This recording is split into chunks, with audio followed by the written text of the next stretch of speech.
नमस्कार दोस्तों, मेरा क्लास में आप सभी का स्वागत है।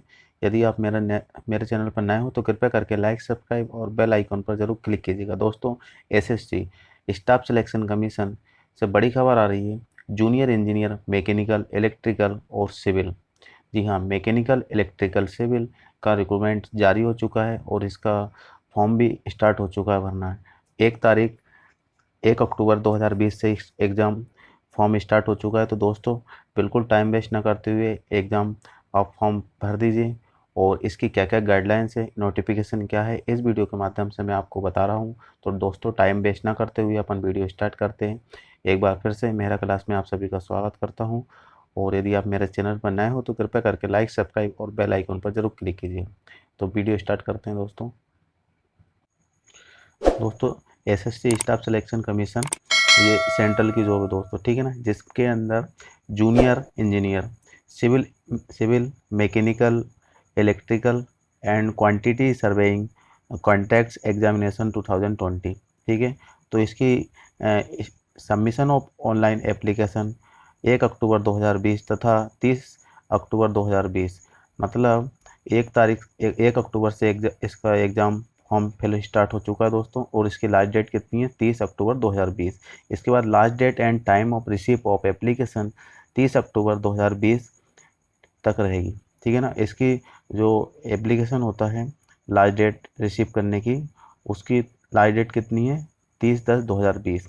इसके बाद last date and time of making online payment, जो एग्ज़ाम फीस रहेगी अपनी कोई भी कैटेगरी के लिए, एससी ओबीसी, तो उसके लिए लास्ट डेट कितनी रहेगी? एक तारीख 11 महीना 2020। इससे पहले आपको एग्ज़ाम फीस पेमेंट करना पड़ेगी। Last date of time of generation of offline चालान 3/11/2020।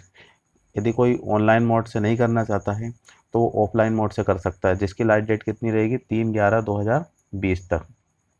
इसके बाद last date of payment third challan during of working hours banks 5/11/2020, जो कि बैंक के माध्यम से भी इसका चालान कट सकता है एग्ज़ाम फीस की। तो इसकी लास्ट डेट कितनी रहेगी? 5/11/2020 तक। Date of computer based examination, दोस्तों ये बहुत इंपॉर्टेंट है। जो आपका एग्ज़ाम होने वाला है वो 12/3/2021, ठीक है ना, अगले साल 2021 में इसका एग्ज़ाम होगा। 22/3/2020 मतलब मार्च में, 22 से लेकर 25 मार्च के बीच में आपका एग्ज़ाम हो जाएगा। वो कि 2021 की बात हो रही है, ठीक है ना। अभी 2020 चल रही है, 2021 में जाके आपका एग्ज़ाम होगा। और डेट ऑफ पेपर सेकंड, जो कि अभी तक नोटिफाइड लेटर, जो आपको बाद में नोटिफाइड नोटिफिकेशन के माध्यम से मिल जाएगा। यदि आप इसमें क्वालिफाई हो जाते हो तो आप सेकेंड पेपर के लिए एलिजिबल हो जाओगे। तो स्टार्ट करते हैं अपन। Staff selection commission will be hold open competitive examination recruitment of junior engineer civil mechanical electrical and quantity surveying of contacts for various minister department organization in government of the post of group B non-graduate in level 6 RS 35,400 and 1,12,400 of payment matrix of 7 central pay communication commission. तो दोस्तों, इसमें छठा वेतन और आठवां सातवां वेतन भी लागू होगा, जो सेंट्रल गवर्नमेंट की के रूल्स के अकॉर्डिंग काम होगा, ठीक है ना। तो details post of likely post will be filled of thought this examination. तो दोस्तों, इसमें क्या हो रहा है कि बॉर्डर रोड ऑर्गेनाइजेशन BRO, तो इसमें ऑर्गेनाइजेशन दे रखा है, पोस्ट दे रखी है। तो ये आपका डिपार्टमेंट है दोस्तों, और ये आपका पोस्ट रहेगी। तो border of road organisation BRO, इसमें जूनियर इंजीनियर सिविल की वैकेंसी रहेगी। और बॉर्डर रोड ऑर्गेनाइजेशन BRO, जिसमें junior engineer electrical and mechanical engineer की पोस्ट है। Central public works department of CPWD junior engineer civil, और central water and power research station junior engineer civil के लिए रहेगी दोस्तों। तो यहाँ पे ये पोस्ट है, और इसके बाद यहाँ पे सेंट्रल ऑर्गेनाइजेशन है, जो कि डिपार्टमेंट है आपके। तो किस डिपार्टमेंट में कितनी जॉब है और कौन किसकी है, इलेक्ट्रिकल है, सिविल है, मैकेनिकल है, ठीक है ना। तो यहाँ पे आपके जॉब दे रखी है, यहाँ भी ऐसे ही रखा है। इसके बाद मिलिट्री इंजीनियर सर्विस MES, ठीक है ना। तो मिलिट्री इंजीनियरिंग में भी आपको जूनियर इंजीनियर की रिक्वायरमेंट है। यहाँ पर military engineering service MES junior engineer electrical and mechanical, ठीक है ना दोस्तों। ये भी आपको ये डिपार्टमेंट है और ये आपकी पोस्ट रहेगी कि किस डिपार्टमेंट में कितनी जॉब है। इसके बाद vacancy will be determined due to course updated vacancy position will be upload website of the commission। इसका मतलब है दोस्तों कि कितनी वैकेंसी है मैकेनिकल की, इलेक्ट्रिकल की और सिविल की, वो आपको वेबसाइट के माध्यम से अपलोड की गई है वेबसाइट पे। कहाँ पर की गई है? ssc.nic.in पर, ठीक है दोस्तों। इसके बाद reservation of suitable of post of person with disability, मतलब जो डिसेबिलिटीज़ होगी या उनको कोई आरक्षण प्रदान किया जा रहा है सेंट्रल गवर्नमेंट से, तो वो कैटेगरी वाइज रहेगी। जैसे reservation of schedule caste SC, schedule of tribes ST, other backward classes OBC and economical weaker section EWS and person with disabilities PWD etc would be as determined and communicated by the intending ministries, departments of organization as per extra government order. तो दोस्तों SC के लिए, ST के लिए, other backward caste मतलब OBC and weaker section EWS PWD के लिए क्या आरक्षण है और क्या एक रिलेक्शन है, वो सेंट्रल गवर्नमेंट के रूल्स के अकॉर्डिंग होगा, ठीक है दोस्तों।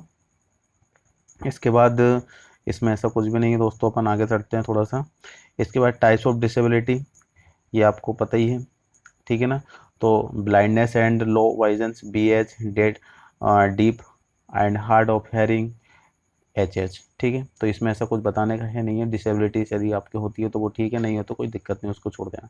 इसके बाद only male candidates are eligible for the post junior engineer in the border road organisation BRO। ये बहुत इंपॉर्टेंट है दोस्तों, ये वाला 4.7 ये आपके लिए बहुत ज़रूरी है। ये मेल कैंडिडेट के लिए ओनली, ठीक है ना। ये डिपार्टमेंट मेल कैंडिडेट के लिए है, कौन सा है? BRO, ठीक है ना, border road organisation BRO। National citizen, साफ साफ लिखा है only male candidate for eligible for the post junior engineering in the border roads organisation BRO। National citizenship and candidate must be either a citizen of India, मतलब इसके लिए eligible क्या क्या होना चाहिए आपके पास? Subject of Nepal of, subject of Bhutan of, ये सब आपके एलिजिबल होंगे। आप के पास ये चीज़ है तो आप इसके लिए एलिजिबल रहेंगे दोस्तों, ठीक है दोस्तों। तो इसके बाद अपन आगे बढ़ते हैं। एज लिमिट, ठीक है ना। एज लिमिट है 1/1/2021, मतलब जहाँ तक आपकी दे रखी है कि 18 से 20 या 18 से 40, 18 से 45, जो भी लिमिटेड है वो कहाँ से काउंट, आपके जन्म से लेके कहाँ तक काउंट होगी? 1/1/2021 तक काउंट होगी, ठीक है ना। तो इसमें कितनी है अभी इसमें पता चल जाएगा दोस्तों।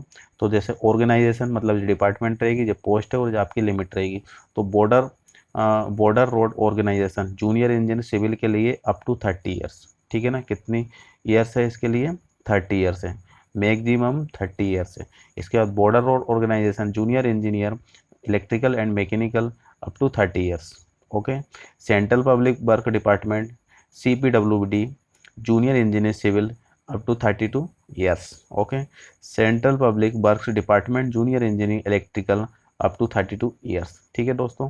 तो ये सिर्फ दे रखा है कि कितनी कब तक है और कितनी ये ऑर्गेनाइजेशन है, कौन से डिपार्टमेंट में कौन सी पोस्ट है और उसकी एज लिमिट कितनी है। तो तीनों कॉलम में आपको इसी बताया गया है कि कितनी है, ठीक है दोस्तों। ये आप समझ ही गए हैं, ऐसा कुछ नहीं है इसमें।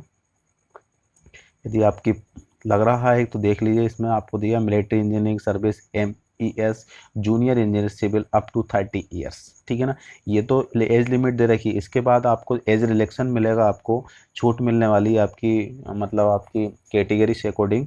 तो वो कितनी रहेगी वो आपको सेंट्रल गवर्नमेंट के रूल्स के अकॉर्डिंग होगी, ठीक है ना। जैसे कि यहाँ पे कैटेगरीज वाइज दे रखा है, उसमें कैसे परमिसिबल रिलेक्शन इन अपर एज लिमिट परसिबेड अंडर पारा 6.1 एवो आर एस फॉलोस। कैटेगरी ये दे रखी है आपकी और जहाँ एज रिलेक्शन दे रखा है दोस्तों, ठीक है ना। SC ST के लिए 5 ईयर्स, मैक्सिमम 5 ईयर्स का आपको एज रिलेक्शन मिलने वाला है दोस्तों, बहुत अच्छी बात है। OBC के लिए 3 ईयर्स है और पर्सनल विद डिसेबिलिटी PWD, ठीक है ना। पर्सनल विद डिसेबिलिटीज़ के लिए 10 ईयर्स की यहाँ पे छूट मिलने वाली है दोस्तों। जैसे कि वहाँ पे 30 ईयर का था, जैसे कि यहाँ पे 30 ईयर्स हो जाएंगे तो उनके लिए कितनी हो जाएगी 40 ईयर्स, और ST ST के लिए कितनी हो जाएगी 35 ईयर्स, ठीक है। और इसके बाद PWD के लिए हो जाएगी यहाँ पर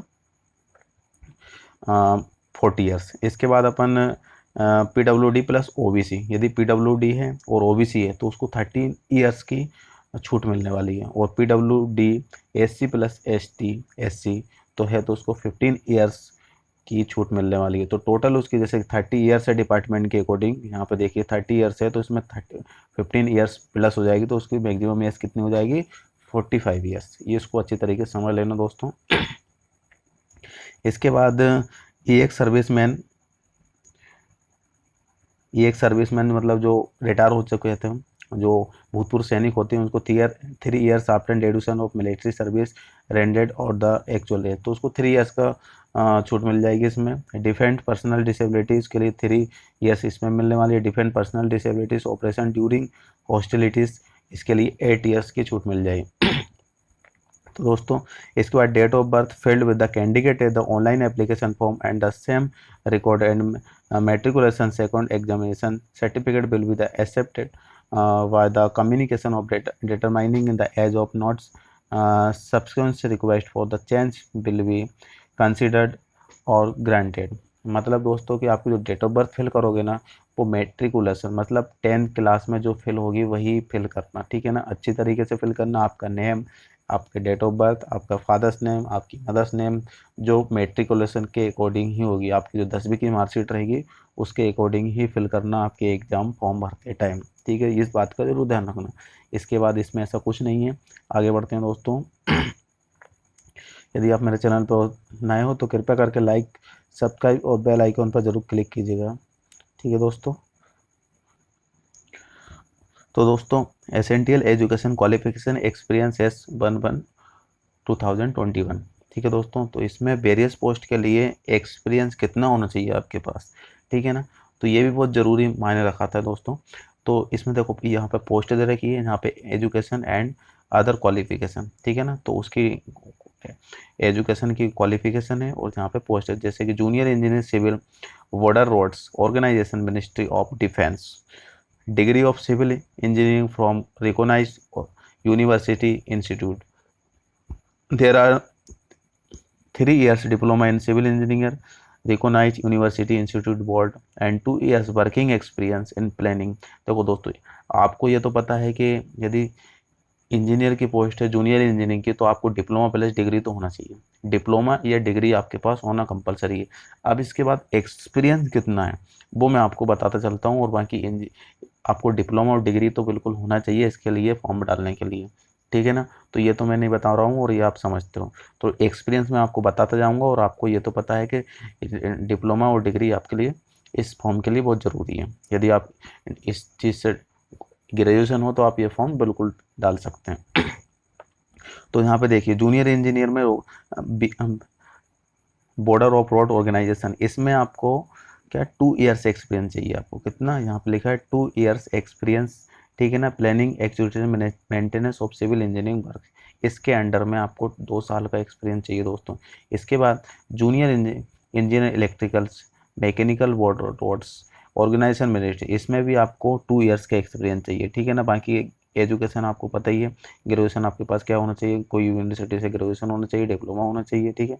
तो इसमें भी आपको 2 ईयर्स का एक्सपीरियंस होना चाहिए। कौन कौन से किस में होना चाहिए, planning executions maintenance of electrical mechanical engineer works. अब इसमें जूनियर इंजीनियरिंग सिविल CPWD, ठीक है ना। Diploma in civil engineering from the organised university institute, इसमें आपको कोई भी रिक्वायरमेंट की ज़रूरत नहीं है, ठीक है ना। मतलब एक्सपीरियंस की ज़रूरत नहीं है इस चीज़ में। इसके बाद CPWD इलेक्ट्रिकल, इसमें भी आपको कोई भी एक्सपीरियंस की ज़रूरत नहीं है दोस्तों।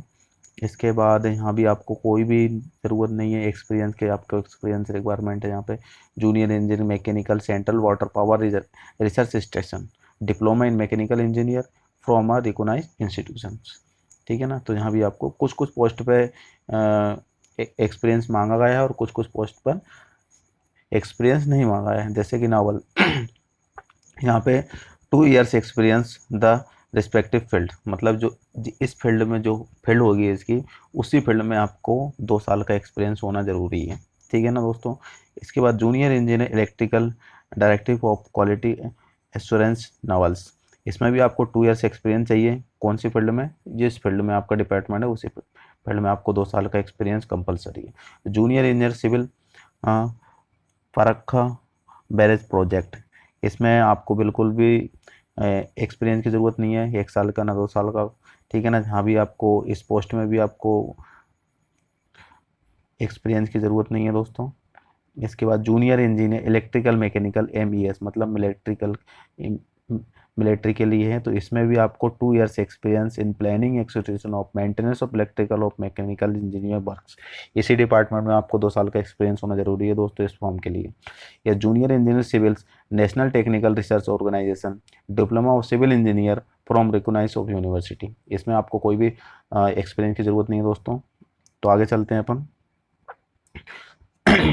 तो दोस्तों इसके बाद post of further internship training research experience and ETC gain of the course of education and the education qualification will be not counted as experience.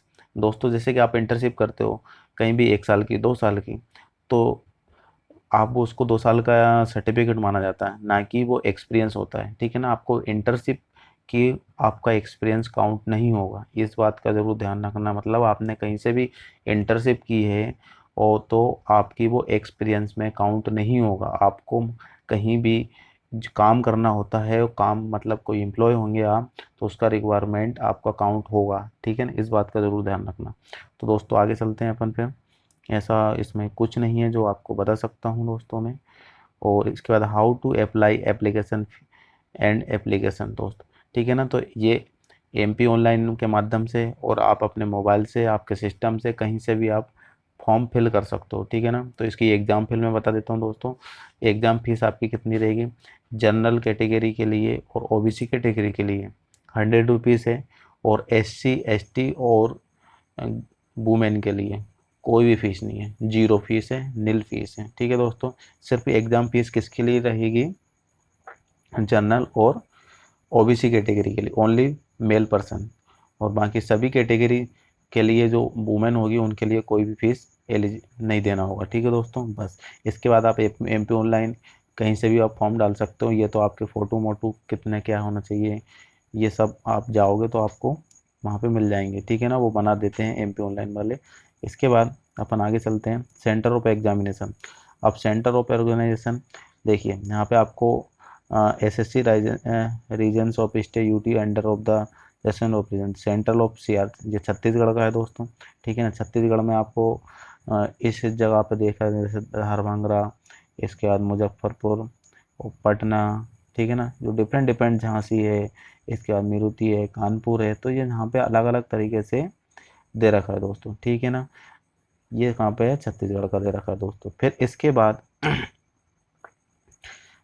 ये ईस्टर्न रीजन्स, ठीक है ना, ईस्टर्न रीजन में दे रखे हैं पोर्ट ऑफ ब्लेयर्स, ये जहाँ पे अलग अलग सेंटर दे रखे हैं। इसके बाद कर्नाटका, कर्नाटक में कहाँ पे? बेलगावी और बेंगलुरु और हुवावेली एंड काकबुरी, ठीक है ना। तो ये यहाँ पे आपको सेंट्रल दे रखे हैं। इसके बाद मध्य प्रदेश, ठीक है ना, मध्य प्रदेश और छत्तीसगढ़ के लिए जहाँ पे देखो भिलाई नगर, बिलासपुर, रायपुर, भोपाल, ठीक है ना, भोपाल भी है इसके अंदर, ग्वालियर है, इंदौर है, जबलपुर है, सागर है, सतना है, उज्जैन है, ठीक है ना। इसमें से आपको जो भी उचित लगते हैं, जो भी आपके पास लगता है वो सेंटर आप चूज़ कर सकते हो। मैक्सिमम मिनिमम 3 तो डालना ही है, ठीक है ना दोस्तों, इससे कम ना इससे ज़्यादा।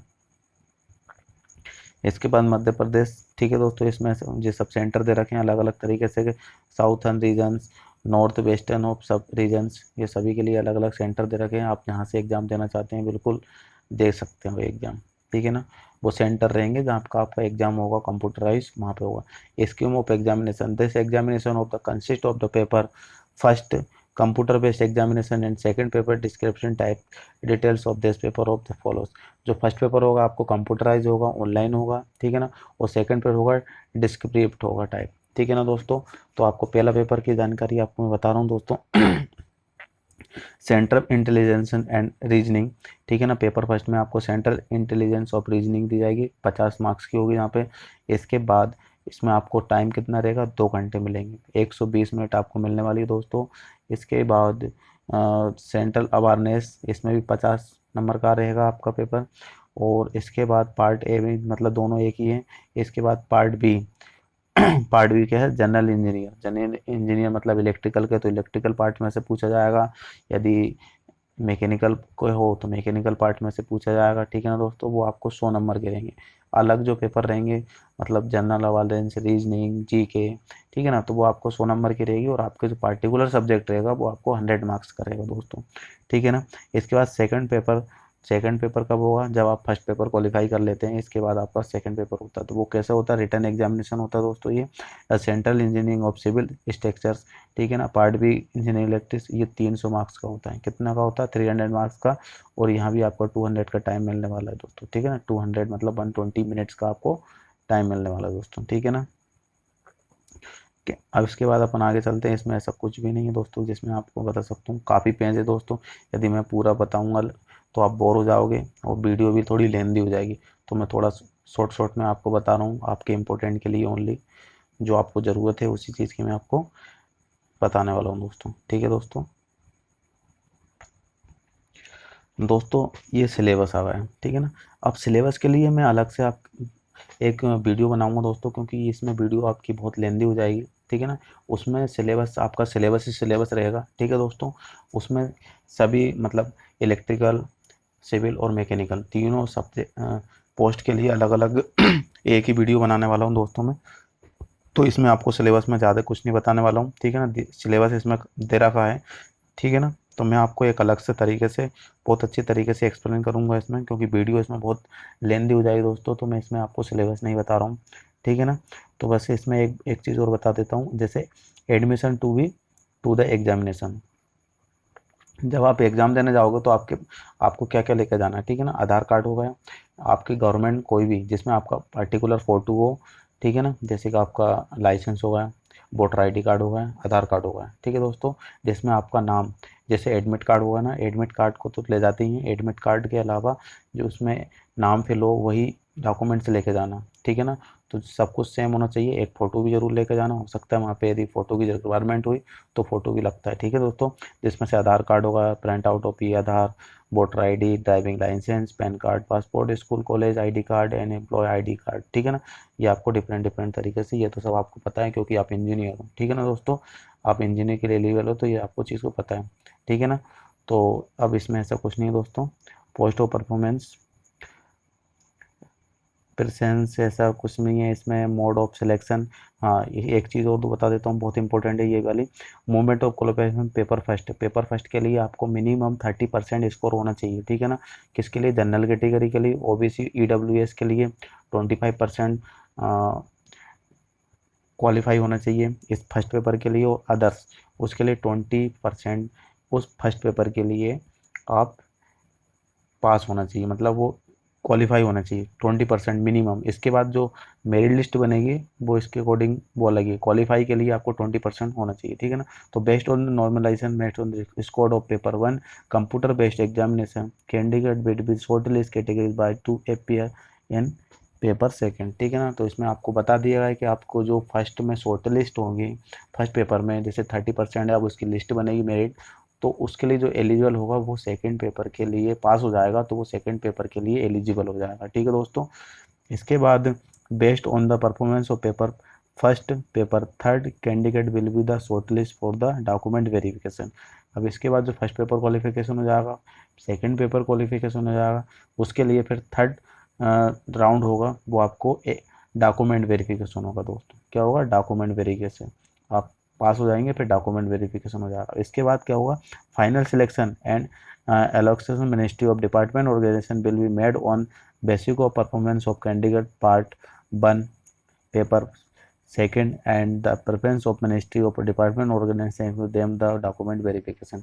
इसके बाद पहला पेपर क्वालिफाई हो जाएगा आपका, सेकंड पेपर भी क्वालिफिकेशन हो जाएंगे, इसके बाद आप डॉक्यूमेंट वेरिफिकेशन भी हो जाएगा। तो आपकी कौन डिपार्टमेंट सिलेक्शन करने वाला है, depart organisation of examination of the document verification, department of organisation, ठीक है ना। मिनिस्ट्री ऑफ डिपार्टमेंट आपको मेरिट लिस्ट फिर तैयार करेंगी, तीनों चीज़ वेरीफाई हो जाने के बाद, मतलब दो चीज़ तो आप क्लियर हो जाएंगे, फर्स्ट पेपर और सेकंड पेपर। तो डॉक्यूमेंट वेरिफिकेशन मतलब छोटा मोटा आपका बेसिक तरीके से आपका परफॉर्मेंस देखा जाएगा, और इसके बाद आपकी इसमें मेरिट लिस्ट बनेगी और आप शॉर्ट लिस्ट हो जाओगे, इसके बाद आप ज्वाइन कर सकते हैं दोस्तों, ठीक है ना। तो इसके बाद ऐसा कुछ नहीं है, इसमें एग्ज़ाम फिल कर सकते हैं अपन, कैसे भरना है, क्या क्या गाइडलाइंस है इसकी, सब यही है। तो आपको एमपी ऑनलाइन में जाना है और आपको एग्ज़ाम फॉर्म फिल कर देना है दोस्तों, ठीक है ना। यदि आपको कोई भी दिक्कत आती है तो मुझे मेरे इंस्टाग्राम पर फॉलो कर सकते हैं, कमेंट कर सकते हैं, और मेरे फेसबुक पेज को भी लाइक कर सकते हैं। एक बार से मेरा क्लास में आप सभी का स्वागत करता हूँ, और यदि आप मेरे चैनल पर नए हो तो कृपया करके लाइक, सब्सक्राइब और बेल आइकन पर ज़रूर क्लिक कीजिए, ठीक है दोस्तों। और थैंक यू फॉर वॉचिंग।